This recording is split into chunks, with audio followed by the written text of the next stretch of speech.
if you do get your Royal College presidency, you'll be in charge for 3 years.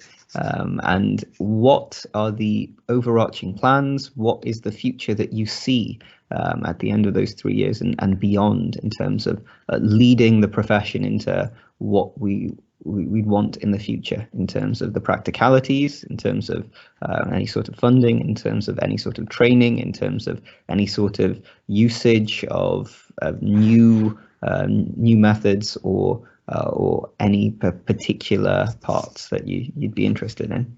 Sure. So, my priorities are, first and foremost, we need to address the treatment gap. People with mental health problems who need care just do not get it. And we are, we're talking about, so for example, when it comes to psychological therapy, only even white people are much more likely to get psychological therapy than brown or black people. But even then, only about 14% actually get access to psychological therapy. And, it's a travesty. There are, if you compare that to, say, imagine if it was cancer care, and, we said, okay, yeah, the percentage of people who get access to cancer care who need it, it would only be 15%. We would be up in arms. We have patients with severe mental illness who have to wait weeks and weeks and weeks, and sometimes months, for an initial assessment. They end up coming in crisis. Far too many people don't get access to the care that they need. They get so unwell that they end up coming in crisis and coming in under, involuntarily under the Mental Health Act. And that just means that, that really, halts their life for a while. It's very, very costly. And you look at it and you sort of think that's unnecessary. If only they'd got the assessment that they needed, a good upfront assessment early, this could have all been avoided. So we want to address the treatment gap, and that's something, again, I've talked about the ring fence funding and making sure we use that properly. If I got in, I would really be advocating and making sure that people understood how to use that funding, so they're using it as well as they can do. I'd be advocating for additional funding as far as possible. Not easy, but at least set the seeds so that when we do start to have more money in the country, it will be mental health services that people want to invest in. I think it's absolutely imperative that we think about retaining. We have to think about retention. We've done really well with recruitment, but we've got to focus on retention, and we have got to really think about the needs of all the different types of psychiatrists there are. We've got to think about IMGs. We've got to think about the minoritized ethnic doctors who homebred. We need to think about people with disabilities who may not be able to work because reasonable adjustments haven't been put in place for them, who could easily be able to work if those adjustments were in place. We need to think about the junior doctors and encourage our junior doctors to stay, and that means making the jobs attractive, trying to get pay sorted out, and trying to ensure that people have training places in the places that they ideally would like to live. And we need to think about our senior doctors like myself, who are I'm going to have to retire. I have this thing called mental health foster status. I'm beyond that age now. The pension tax penalties are enormous.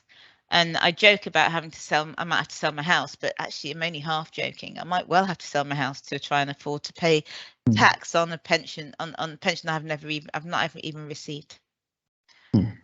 So there's something about petitioning government to try and help us to retain these retired doctors, and also senior doctors. I've got to age of retirement, but I can tell you now, I've got plenty to offer. I've got a good 15 years left of work in me at least, and I would like to use those doctors who, we've got this long history and historical kind of memory of the various things that have happened in psychiatry, that institutional memory, that if it's not attended to just gets lost. So I'd like to use our retired, because often retired psychiatrists are brought back to go and work in a kind of relatively low level job. We ought to be using those psychiatrists a little bit better. There has to be fairness for everybody. There has to be fairness for the patients, fairness for the staff, and this is about really addressing, particularly for patients, mental health inequality.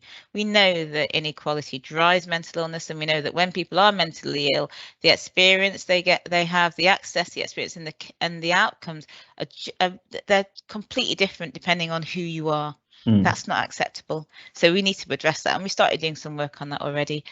Likewise for staff, there should not be such differences in career progression, referrals to GMC, exam attainment. There shouldn't be such differences in attainment during the exam, depending on who you are and whether you've got a disability, whether you're from a minoritized ethnic group. That shouldn't be what's determining this. So we need to sort that out as well, and I'd like to see that. And also, apart from everything else, in 3 years' time, I really would like to see that the profile of psychiatry is raised up.